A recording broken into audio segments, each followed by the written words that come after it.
Hi மக்களே, welcome back to Priya's lifestyle. வாங்க இன்றைக்கி என்ன வீடியோன்னு பார்க்கலாம். வீடியோக்குள்ளே போகலாம். இது வந்து மாட்டுப்பொங்கல் அன்னைக்கு எடுத்த vlog தாங்க. அதாவது நான் வந்து அந்த பூசணிக்காவும் அந்த மொச்சக்கொட்டையும் ரெடி பண்ணிகிட்ருக்க ஒரு vlog வந்து ஒரு ஸ்மால் வீடியோ குட்டி கிளிப்பிங்ஸ் வந்து போட்டிருப்பேன் இல்லையா, அது ரிலேட்டடான வீடியோ. இது கொஞ்சம் லாங் வீடியோ, ஓகேங்களா. ரொம்ப லாங் வீடியோலாம் நான் இது வரைக்கும் எடுக்கல. இதுக்கப்புறம் நான் எடுக்க ட்ரை பண்ணுறேன். அதே மாதிரி அன்றைக்கி நாங்கள் எங்களுடைய நிலத்துக்கு, ஏதாவது எங்களுடைய காட்டுக்கு போயிட்டு மாட்டுக்கு வந்து படையல் போடுறதுக்காக அங்கேயே வந்து அடுப்பெல்லாம் வந்து செட் பண்ணி, அடுப்பெல்லாம் கல்லெல்லாம் எடுத்து வச்சு அதெல்லாம் கழுவி மஞ்சள் குங்குமம் பொட்டெல்லாம் வச்சு அங்கே வந்து அடுப்பை பற்ற வைக்கிறதுக்கு முன்னாடி ஒரு கற்பூரத்தை போட்டு அதுக்கப்புறம் அடுப்பு பற்ற வைப்பாங்க.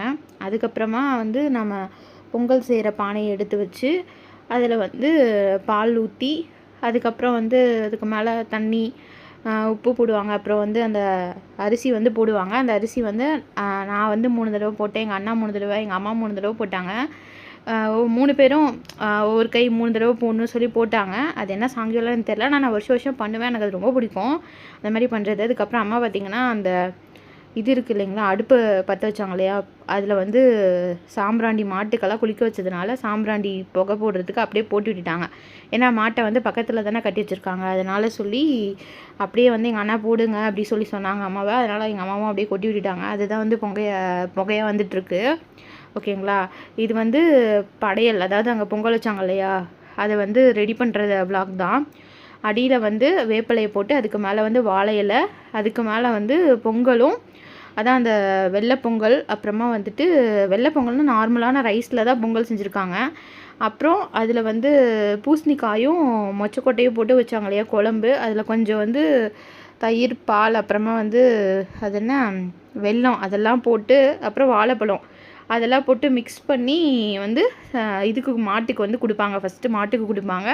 அதுக்கப்புறம் வந்து நமக்கு கொஞ்சம் கொஞ்சம் பிரசாதம் போல் கொடுப்பாங்க. அங்கே முன்னாடி பார்த்திங்களா, அந்த அடுப்புக்கு முன்னாடி வச்சுருக்கிறது வந்து சாணமில் வந்து கட்டமாக ஒரு இது மாதிரி கட்டி அதில் வந்து பாலும் தயிரும் வந்து ஊற்றி தேங்காய் பழம் உடச்சி அங்கே ஊதுபத்திலாம் வச்சு அதுக்கப்புறம் அந்த படையல் போட்டு அங்கே பாருங்கள் என் அண்ணா வந்து வாழைப்பழம்லாம் போட்டுட்ருக்காங்க.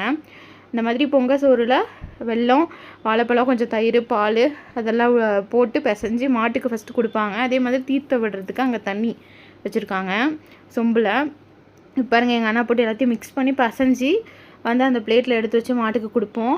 அது பாருங்கள் எப்படி அந்த மாடு வந்து சூப்பராக சாப்பிடும், ரொம்ப டேஸ்ட்டாக இருக்கும் போல். அதனால் நான் ரொம்ப ஸ்வீட்டாக நான் ஃபஸ்ட்டு பார்த்தப்போ எனக்கு ஒரு 2-3 இயர்ஸ் நான் ஸ்டார்டிங்லேருந்து பார்த்துட்டு தான் இருக்கேன். ஆனால் அது எனக்கு பார்க்குறப்போ ஒரு மாதிரி இருக்கும், என்னடா இப்படியா அப்படின்ற மாதிரி.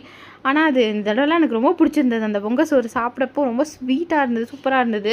இப்போ தான் வந்து எங்கள் கிணத்துலையும் வந்து தண்ணி கொஞ்சம் கொஞ்சமாக மேலே ஏறிட்டு வருது. நாங்கள் பார்த்தப்போ ரொம்ப கீழே இருக்கும் கிணத்துல தண்ணி. அதே மாதிரி மறக்காம பிரியாஸ் லைஃப் ஸ்டைலை சப்ஸ்கிரைப் பண்ணிக்கோங்க மக்களே.